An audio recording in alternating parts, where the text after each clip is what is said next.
భారత్ సహా ప్రపంచ దేశాలపై Donald Trump సుంకాలు విధించడంపై అమెరికాలో క్రమంగా ఆయనపై వ్యతిరేకత పెరుగుతోంది. ప్రతీకార సుంకాల ద్వారా ట్రంప్ తనను తాను నాశనం చేసుకుంటున్నారని ఆర్థిక నిపుణులు హెచ్చరిస్తున్నారు.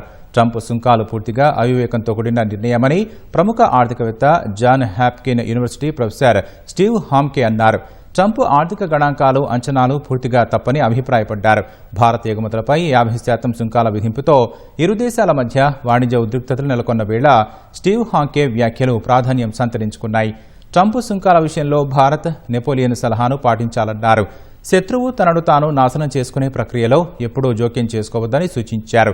భారత్ సహా ప్రపంచ దేశాలపై సుంకాల విధింపుతో ట్రంప్ తనను తాను నాశనం చేసుకుంటున్నారని భావిస్తున్నట్లు ప్రొఫెసర్ హాంకే పేర్కొన్నారు.